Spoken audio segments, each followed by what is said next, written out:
Thoughts के बारे में समझते हैं कि ये जो थॉट्स हैं उनको हम ऑटो पायलट पे छोड़ देते हैं तो क्या होता है, और अगर थोड़ी सी अवेयरनेस लेकर आते हैं तो क्या होता है। ठीक है, आज सुबह 9:30 को मेरे बेटे की ऑनलाइन क्लास थी। ओके, कल भी वो क्लास मिस कर चुका था बिकॉज वो अपने आप को उठा नहीं पाया। एंड आज वापस 9:30 होने को थे तो मैं उसके बेडरूम में गई और उसको बोला, बेटा उठ जा, क्लास है। वापस 5-7 मिनट के बाद वापस गई, बेटा उठ जा, क्लास है। And again he was back to sleep. Third time मैं गई और मैंने कहा, बेटा प्लीज उठ जा वरना आज भी क्लास मिस हो जाएगी। और पता है वहां से क्या जवाब आया? साइलेंस। मुझे पता है क्या करना है और कब उठना है। तो मैंने कहा, क्या कहा तुमने? किसको साइलेंस कह रहे हो तुम? तो उसने जवाब दिया, जो शोर मचा रहा है उसको साइलेंस बोल रहा हूं।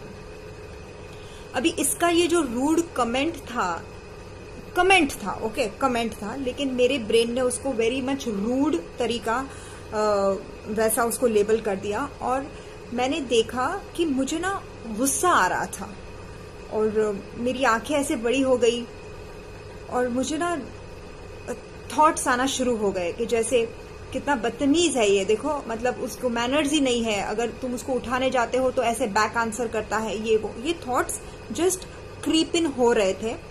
तब मैंने अपने आप को सोफा पे बिठाया, मैंने अपनी आंखें बंद कर दी और मैंने ना अपनी सांसों के ऊपर गौर करना शुरू कर दिया, ऑन माई ब्रीदिंग। और मैंने अपने इमोशंस को चेक किया कि मेरे बॉडी के अंदर क्या हो रहा है।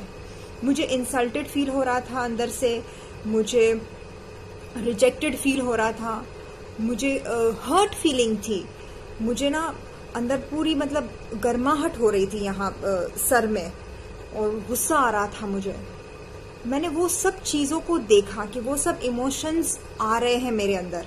ठीक है, और जैसे जैसे मैंने वो इमोशंस और थॉट को ऑब्जर्व करना शुरू कर दिया, वो ना मानो कि जैसे बर्फ पिघलता है ना, वैसे वो मेरे ऑब्जर्वेशन से पिघलने लगे।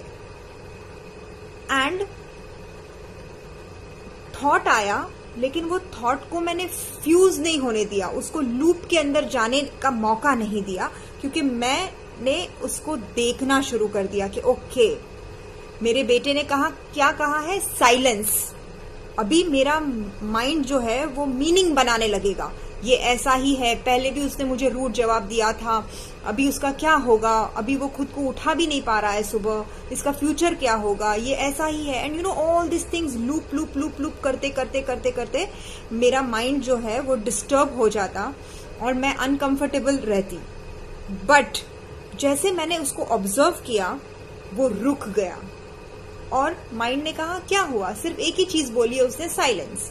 और वो भी मुझे नहीं बोली है, उसके खुद के अंदर इतना वो है, मेस है कि वो अपने आप को उठा नहीं पा रहा है बेड से, इसीलिए वो शांति चाहता है, इसीलिए वो खुद को बोल रहा है साइलेंस, नॉट मुझे।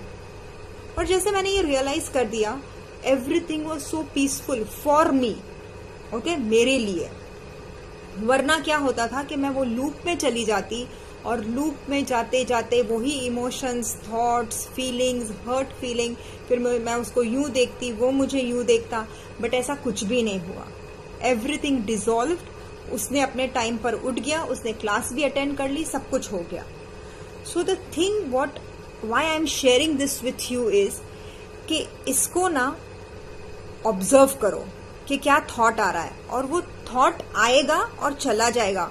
उसको बुला के चाय पानी कॉफी पिलाती हूँ, खाना खिलाती हूँ, ये सब करने की जरूरत नहीं है, क्योंकि जब आप उसको रुकाएंगे ना तो ये आपका जो एक टूरिस्ट था ना वो रेसिडेंट बन के रह जाएगा यहाँ पर। क्यों? क्योंकि आपने उसको बुलाया, आपने उसको चाय कॉफी पानी नाश्ता दिया तो वो रुक गया। अगर आप उसको दोगे ही नहीं तो वो जुप करके निकल जाएगा, जैसे आज का मेरा थॉट निकल गया। Okay, so just wanted to share with you.